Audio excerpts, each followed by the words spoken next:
ఓం నమ శివాయ. ఫ్రెండ్స్, కర్మలు అంటే ఏంటి? ఒకప్పుడు నాకు తెలియదు, అలాగే చాలా మందికి తెలియని ప్రశ్న. కర్మ అంటే ఏంటి అని నన్ను అడుగుతున్నారు. సమాధానం చెప్తున్నా, అయినా కొందరికి అర్థం అవటం లేదు.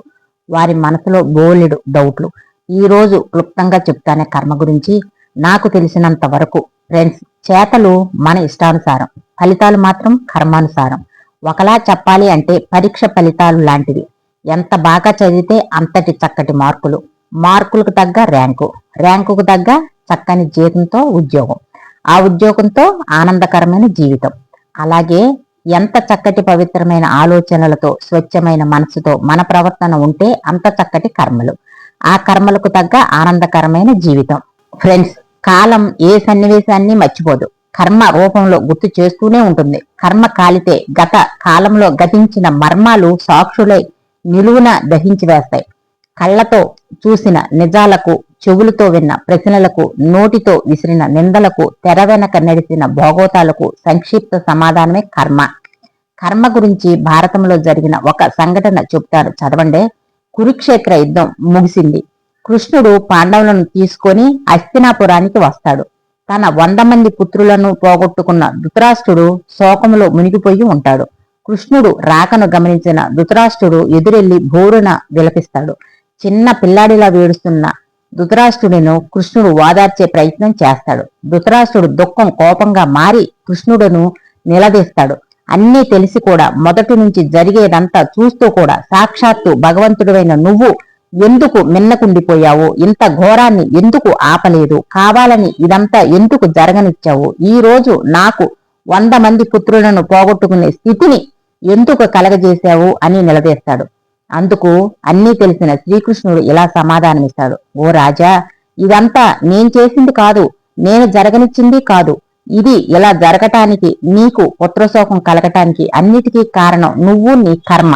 50 జన్మల క్రితం నువ్వొక కిరాతకుడివి, అంటే వేటగాడివి. ఒకరోజు వేటకు వెళ్లి రోజంతా వేటాడినా నీకు ఏమీ దొరకని సందర్భంలో ఒక అశోక వృక్షం మీద 2 గువ్వల జంట వాటి గూట్లో గుడ్లతో నివసిస్తున్నాయి. వాటిని నువ్వు చంపబోగా ఆ 2 పక్షులు నీ బాణాన్ని తప్పించుకొని బ్రతుకగా అప్పటికే సహనం నశించిన వాడివై కోపంతో ఆ గూట్లో ఉన్న 100 గుడ్లను ఆ 2 పక్షులు చూస్తుండగా విచ్ఛిన్నం చేశావు.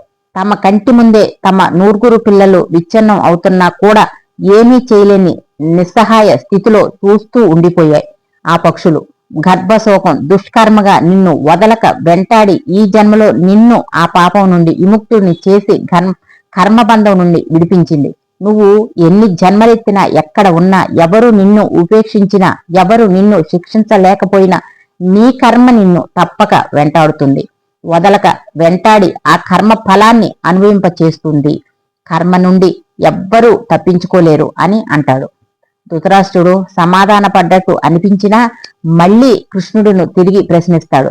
కర్మ అంతా వదలని మొండిదైతే 50 జన్మలు ఎందుకు వేచి ఉన్నట్టు? ముందు ఎందుకు శిక్షించలేదు అని ప్రశ్నిస్తాడు.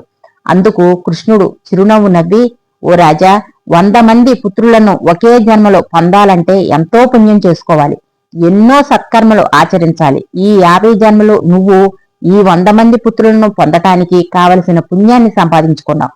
100 మంది పుత్రులను పొందేంత పుణ్యం నీకు లభించాక నీ కర్మ తన పని చేయటం మొదలుపెట్టింది అని చలవిస్తాడు.